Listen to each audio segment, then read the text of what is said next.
Congress party అధికారంలోకి ఎందుకు రావాలి దేశంలో అంటే రెండు మూడు విషయాలు చెప్తా, దయచేసి అర్థం చేసుకోరి. టిఆర్ఎస్ పార్టీకో అభ్యర్థిని పెట్టిడా ఎన్నడన్నా చూసిరా? ఆయనని ఎన్నడన్నా? ఆయన ఎవరో తెలియదు. ఆయన నిన్న మొన్న వరంగల్ ఆయన మళ్ళా అది వరకు ఒరిజినల్ వరంగల్ మనిషి కాదు ఆయన. మళ్ళా కరీంనగర్కి ఏం వచ్చిండు, సరే అయ్యింది, అయిపోయింది. ఆయన డమ్మీ క్యాండిడేట్ను పెట్టిండు సారు కేసీఆర్ గారు. ఆయన ఒక్కడేగా అంత డమ్మీ క్యాండిడేట్లు పెట్టిండు. జూన్ 3 తారీఖు అయిపోగానే 4వ తారీఖు నాడు టీఆర్ఎస్ పార్టీ ఆఫీస్కు తాళం వేసుకొని పోతాడు ఎక్కడోడు. అక్కడ ఏం ఉండదుగా. గడికోసారి కేసీఆర్ చెప్తుండే నేను ఒక్కనే ఉద్యోగం స్టార్ట్ చేసినా అని. ఇవాళ మళ్ళీ ఒక్కడే మిగిలిండు. ఏగిపోయి ఉయ్యాల ఊగి ఊగి ఊగి మళ్ళీ వచ్చి కాడనే ఆగింది. అందుకోసమే తెలంగాణ ప్రజలను హింసించి పీడించి హక్కులు కాలరాసినటువంటి కల్వకుంట్ల చంద్రశేఖరరావు పరిస్థితి ఎక్కడికి వచ్చిందో ఎర్రబల్లి దయాకర్ రావు పరిస్థితి కూడా గాడికే వచ్చి ఆగింది. ఇప్పుడు ఇద్దరు ఒకరి మీద ఒకరు చూసుకొని మాట్లాడుకుండే, అంతకు మిక్కిలు ఏం లేదు. ఇప్పుడు ఇక భారతీయ జనతా పార్టీ ఆయన వస్తాడు.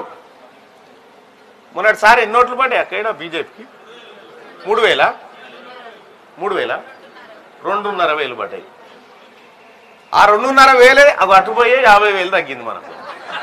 ఆ 2,500 అయితే భారతీయ జనతా పార్టీకి ఓటేయడం వల్ల ఏం జరుగుతుంది, కాంగ్రెస్ పార్టీకి వేయడం వల్ల ఏం జరుగుతుంది అని రెండు విషయాలు వివరిస్తాం మీకు.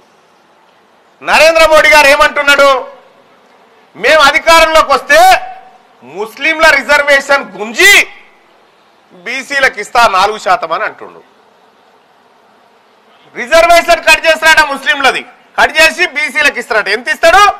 4%. ఇప్పుడున్నది 27% ప్లస్ 4 31.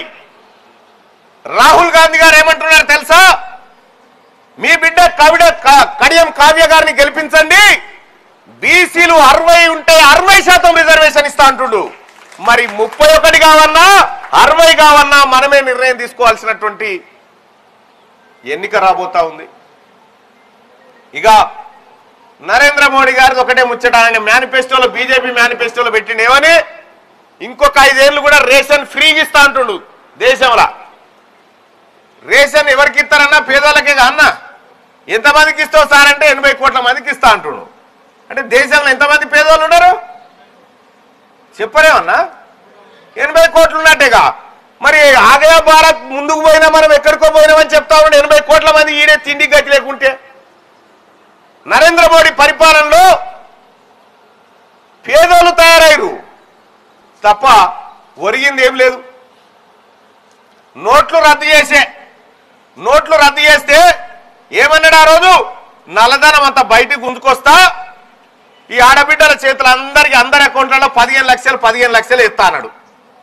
పడ్డాయా? ఏ కాన బిల్ల లేదు.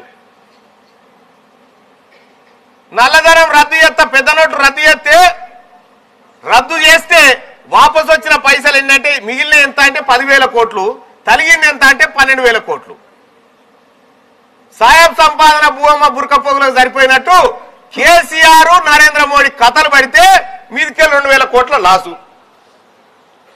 ఇదే నరేంద్ర మోడీ గారు ఎన్డీఏ ప్రభుత్వం రావాలని, యూపీఏని గద్దె దించాలని ఏం చెప్పిండంటే,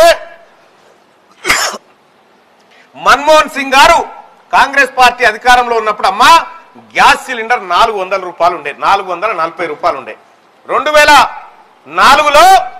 2014లో దిగిపోయేటప్పటికి 400 రూపాయలు ఉండే గ్యాస్ బొడ్డి ధర. ఇక నరేంద్ర మోడీ కేసీఆర్ ఇద్దరు షెండాట ఆడుకొని దాన్ని 1,100 రూపాయలకు తెచ్చారు.